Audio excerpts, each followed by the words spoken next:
Hi everybody, it's Betsy Bishop. So I got to thinking it would be really nice to have a little tiny video to show you what the 3 secrets to a successful start would be for new consultants and for all consultants. And so whether you're starting or you've been at it for a while, if you are shifting gears, if you want to just get really good at this, it's pretty much all the same. If you can master these 3 secrets, you'll have a very successful go of Touchstone Crystal by Swarovski. So let's get going. I'm going to try to keep this really short, which is hard for me. All right, first thing, there are three main points. Host, coach your own party really well so that you learn how to host, coach all the other parties you're going to be doing. The second is create a great contact list to keep that thing going. The third one is, what are you going to do with that contact list? Those are the 3 things we're going to talk about. So, hostess, coach your launch. It has 5 components to it. The first one is always talk about a $1,000 party. The second one is pick 30 to 40 people to invite. The third one is find 2 ways of inviting your friends. The fourth one is, wait a minute, I can't read it. Make sure each person sees it 5 times.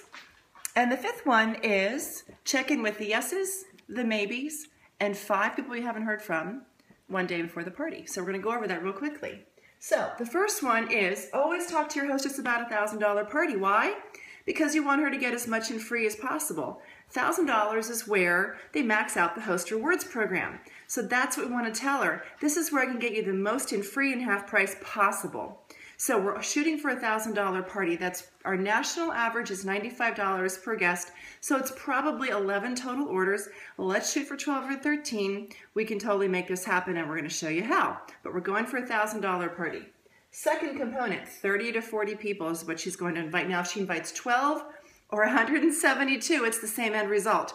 About 2 will come. If she invites 30 to 40, it's a manageable number to handle when you see step 3. But it's also, or step 4, but it's also the kind of thing that's more psychological than anything else. If somebody knows that they're part of 173 people who have been on the guest list, they aren't going to take it very seriously. If they know that they're part of 30 or 40, they will take it seriously and consider themselves fortunate to be invited and take it as a true invitation, not just some wild, everybody got invited, so it doesn't matter if I come. Super important that we choose 30 to 40 people. The next component is pick 2 ways of inviting those 30 to 40 people. This is why it's important not to have 173 because you can't, there are not enough hours in the day to invite all of them 2 different ways. So it might be texting and Facebook. It could be, with the red stamp. It might be an e-vite through our great system, our portals, host portal, and Facebook messages. It depends on the hostess and how she best communicates with her friends. But find out from her which 2 she would like your help with, and you will collaborate with her on how to navigate that, how to make those things happen. Don't just leave it in her hands. Help her to do that. If you need to create the Facebook event, go ahead and do it. If you the invite, if you need, go ahead and create her evite for her on our hostess portal and send it to her so she can add the friends. So you be the one to craft as much of it as you can. 4th component is the number 5. They need to see it 5 times. Well, why is that? Doesn't that seem pushy? Nope, it isn't pushy. They need the message 5 times. Because let's say Kohl's is having a sale on Saturday. They aren't just going to tell you 1 time. They're going to tell you 5 times. They're going to tell you 15 times to remind you that you've been invited to go to Kohl's for their big super sale. Same thing with this. There are so many messages that these gals are getting, that our friends are getting. We need to help them cut through all the traffic. By making sure that they see it 5 times. How you do that is up to you using those 2 methods that you and the hostess agreed upon. If you're the hostess, have a little chat with yourself and agree on how you're going to do this. Last component, YM5. YM5.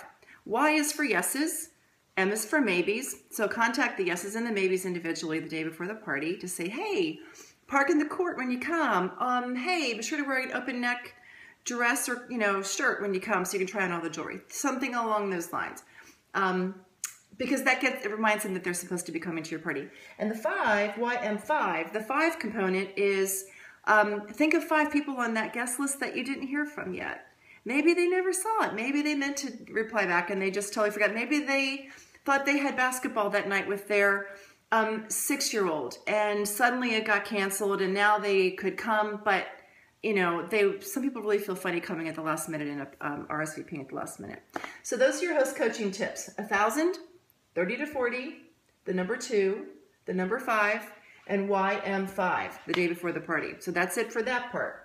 Now let's move on to the contact list. And you're going to do this, by the way, with every party that you will ever do for any hostess beyond yourself. Number 2 is the contact list. So contact list is simply a list of all the women that you know. It's not the ones that you think would be great at a party. It's not necessarily the ones who are your best friends. The contact list is best if it contains a lot of random people from lots of different circles of friends. Super important that you have a lot of variety on that contact list. Also super important that you make it something that never leaves your side, that you always know where it is, that you can always be adding to it. Top leaders in this company, they have a contact list, and it doesn't leave their side, and they keep adding to it constantly. Whenever they meet somebody new, when they go to another show, they keep adding people to the list. If they meet somebody at a social event in a gathering and they make a new friend, they add her to the contact list.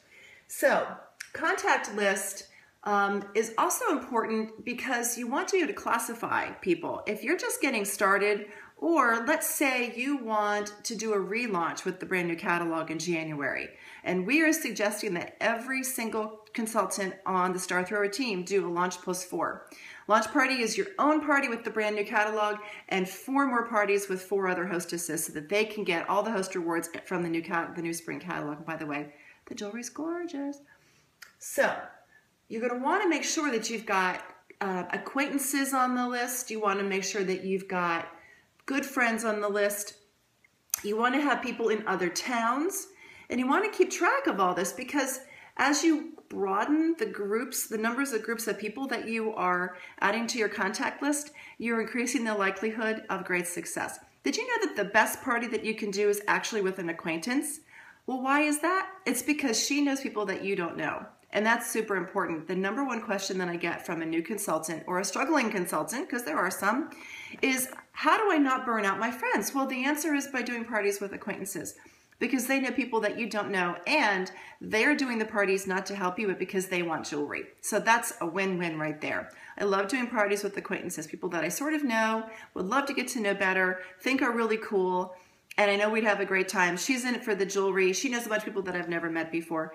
Compared to doing it with one of my best friends, she's mostly inviting people that I already know. That's not a whole lot of help. So think about that. Be strategic on that contact list. If you're only going to make a list of 50 to start, put some people on there who are not your best friends. And by the way, don't be surprised if your best friends are not a terribly wonderful support. It's okay.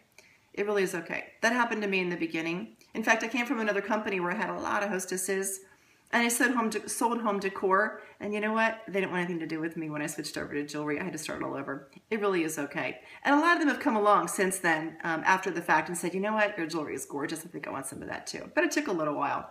I didn't get discouraged. I knew that what I had was really special, and I kept going through the contact list. So I want to show you what a contact list might look like. I don't know if you can see this. So I've got a piece of paper here to pretend. So I have columns going up and down. I've got the name. So I've got Susan. My next column says FB 1115. I reached out to her on November 15th with a Facebook message. Under number 2, I text messaged her on 11/18. I haven't heard back from her, so I didn't write anything after that. Mary is my next person on the list. T 11:15. I texted her on 11/15. Then I heard back from her, and she wants a January party, so I wrote wants January. We don't have a date yet, so I didn't put the date down yet. My next friend, Trish, I Facebook messaged her. I wrote FB 11:15 on the first column. Then I didn't hear from her. So 3 days later, I sent her another message with a photograph and my website. And I said, and I wrote FB 11/18. Well, you know what? She got back to me, and we set a date for December 11th. So that's how I'm keeping my contact list. I'm keeping track of who I'm reaching out to, when I did it, and how I did it, so that I don't have to keep it in my little pea brain, because it's not very good. Yours is probably a lot better than mine. Okay, third component, last and final, verbiage. What do I say? Okay, so Betsy, I've got this little list here. It's looking pretty good. I've got a list of 50 people that from various circles of friends of mine that I could reach out to and offer a party to. Now what do I do? Okay, so there are a couple of steps. If you're brand new to this, I want you to partner with your sponsor or your upline leader in this. Send her a picture of your contact list, scan it in, do something so that she knows the names that you're working with. Secondly, work with her to identify exactly what you're going to say to these people, because it needs to be no more than 4 sentences. Now, I know you have a lot more to say than just 4 sentences. The problem is she doesn't have time to read more than 4 sentences. In fact, she barely has time for that. In fact, don't be surprised if she reads your message on Facebook, message, text, or email, at a stoplight on her iPhone, and then the light turns green and she can't reply back. Or she reads it while she's in a meeting, and that would be rude, right? Can't reply back to that. Or she reads it late at night and her husband says, would you please put that phone away? So she's thinking in her head, oh, she's with Swarovski's Touchstone Crystal. That's pretty cool. You know what? I would like to have a girls' night out. I'd like to have some friends over for sandal, Swarovski, and sangria. That would be really fun. But suddenly something happens that she can't get back to you. Well, what do? Suddenly you assume, I assume she hates me because she didn't get back to me, right? Well, that's just plain silly. She doesn't hate us. She's thinking about it. So I go back to her a couple days later, but here's what I want to do. I want to be talking to my upline leader about this if I'm feeling squishy. Well, she didn't get back to me. Here's what I sent her. And your upline leader will say, okay, 3 days later, send it again. Because she's probably either A, not read it, or B, she's thinking about it and hasn't had time to get back to you. And honestly, she's gotten 1,000 more messages since then. So send it to her again 2 or 3 days later. It's perfectly fine. Maybe send a different photograph or something. That's cool. Then when you get a reply back from people, the best use of your upline is to send her the reply from that potential hostess before you say something back to her. Because what we're learning is that a lot of times we get a reply and we think it's a no. If it's not an immediate yes with a date, it's a no. It isn't necessarily a no. If she says, gosh, we're actually headed to Disney next Tuesday. Sorry, I can't do it. Because you just gave her a couple dates, right? Well, that doesn't mean no, not ever. It just means no, we're going to Disney. I can't do the 2 dates that you just offered me.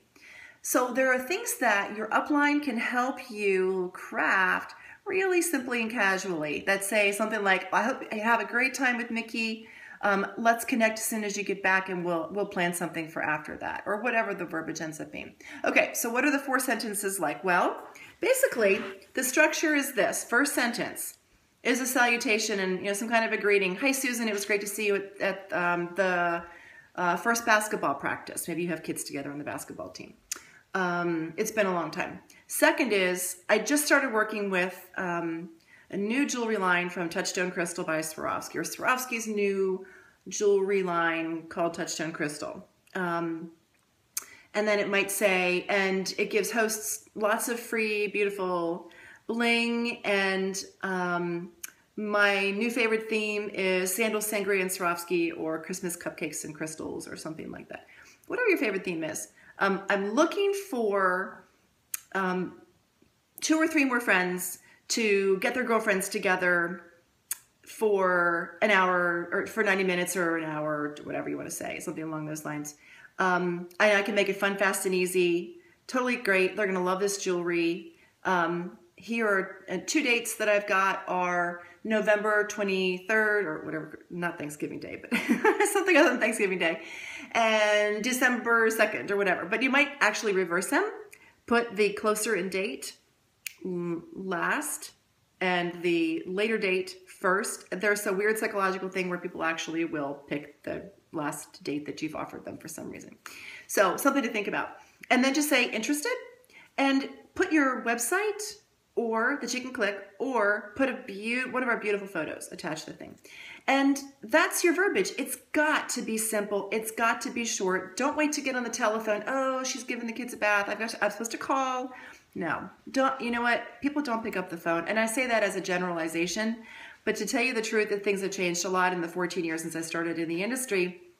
A lot of people don't pick up the phone. I know I certainly don't. So it's far easier to use social media, to use the texting and the Facebook messages. In fact, Facebook messaging is #1 for booking parties. Texting currently is #2. So utilize these tools to your advantage. Keep your comments really short and brief and upbeat. Use fun words that put them in a position of thinking about how great it would be to have her girlfriends together. So those are the top 3 things that if you can learn to do these things, you will always be able to find parties, plain and simple. So hostess coaching your own party and everybody else's for success. Contact list, that is, do you see my dog? Hi, Coco. There she is. She would like to learn how to hostess coach too. Contact list that always keeps going. Keep a master list and keep it going. Keep adding pages to it. And then get the right verbiage and work with your upline sponsor, not only on the verbiage, but on what are you going to say when you get replies back. And that will help you with a great business if you are continuing in December, if you want to figure out how to really beef it up in January. And like I said, we really want to challenge everyone to do Launch Party Plus 4 themselves in January, not just new consultants, everybody. We want to start 2016 off with a bang. I've seen the product line. It's incredible. You're going to be thrilled to represent it. And I can't wait to see your success. Thanks for listening and have a great day. Bye.